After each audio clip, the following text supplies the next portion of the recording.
Welcome friends, मैं doctor Kaushal Yadav हूं और मैं एक कैंसर सर्जन हूं।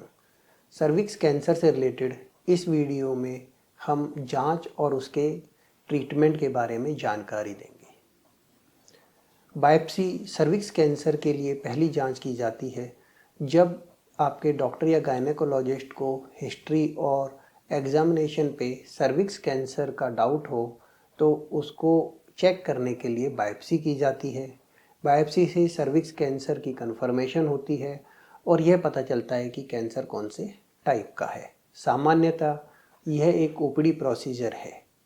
कई बार सर्विक्स कैंसर का डाउट होता है और वह अच्छे से विजिबल नहीं होता नॉर्मल एग्जामिनेशन पे, तो उस समय कोल्पोस्कोपी के द्वारा मैग्नीफिकेशन में सर्विक्स की जांच की जाती है और जो डाउटफुल एरियाज हैं वहाँ से बायोप्सी ली जाती है। सर्विक्स कैंसर का बायोप्सी के द्वारा कन्फर्मेशन होने के बाद इमेजिंग टेस्ट किए जाते हैं। यह इमेजिंग टेस्ट में सीटी, एमआरआई और पेट स्कैन होते हैं जो सर्विक्स कैंसर की स्प्रेड को चेक करते हैं। एमआरआई पेल्विस सर्विक्स कैंसर की गर्भाशय के आसपास और उसके अंदर कितना स्प्रेड है यह बताने में काफ़ी उपयोगी टेस्ट है। बॉडी के अंदर अलग अलग पार्ट्स में अगर कैंसर की स्प्रेड है तो उसे चेक करने के लिए सीटी स्कैन या पेट स्कैन को किया जाता है। ये इमेजिंग इन्वेस्टिगेशंस करने के बाद सर्विक्स कैंसर को 4 स्टेजेस में विभक्त किया जाता है। स्टेज 1 जो कैंसर होते हैं वो ज़्यादातर स्क्रीनिंग के द्वारा ही पता लगते हैं और इसमें बहुत छोटी बीमारी होती है जो सर्विक्स तक ही लिमिटेड होती है। स्टेज 2 की बीमारी जो है वो सर्विक्स तक लिमिटेड होती है और यह दिखाई भी देती है और बायोप्सी से कंफर्म की जाती है। स्टेज 3 के अंदर जो है बीमारी पेल्विस या लोअर एब्डोमेन के अंदर सर्विक्स के आसपास के जो एरियाज़ है वहाँ पे उसकी स्प्रेड होती है और स्टेज 4 के अंदर सर्विक्स के अलावा जो बाहर के बॉडी के ऑर्गन्स हैं जैसे एब्डोमेन में या लंग्स में इस कैंसर की स्प्रेड होती है। आइए समझते हैं सर्विक्स कैंसर की ट्रीटमेंट के बारे में। स्टेज 1 और स्टेज 2 में जो प्राइमरी ट्रीटमेंट है वो सर्जरी है।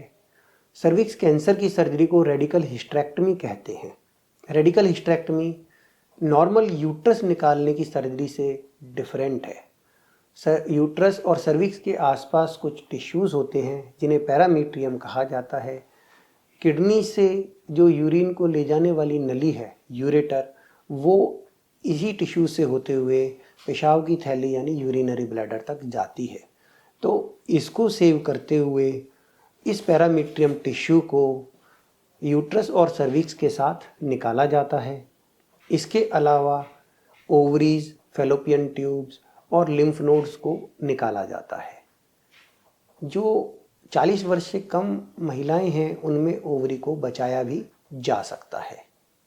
तो हम देखते हैं कि यह एक जटिल सर्जरी है और यह एक कैंसर सर्जन के द्वारा ही की जानी चाहिए। अगर सिंपल यूट्रस को निकालने की सर्जरी की जाती है तो उसके बाद रेडिएशन थेरेपी की ज़रूरत होती है, तभी इलाज पूर्ण होता है।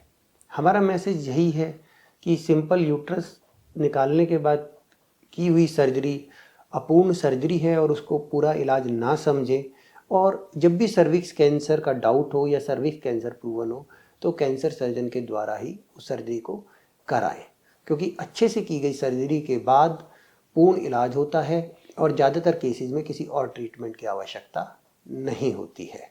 सर्जरी का मुख्य लक्ष्य है पेशेंट की लाइफ को बढ़ाना, उसके सर्वाइवल को बढ़ाना। रिसेंट जो रिसर्च हैं वो ये कहती हैं कि मिनिमल इन्वेजिव अप्रोचेस जिनमें लेप्रोस्कोपी और रोबोटिक शामिल हैं उनसे जो सर्वाइवल मिलता है वो ओपन सर्जरी से कम है, उससे इन्फीरियर है। तो इसलिए ओपन सर्जरी को सर्विक्स कैंसर के लिए अभी स्टैंडर्ड ऑफ केयर माना जाता है।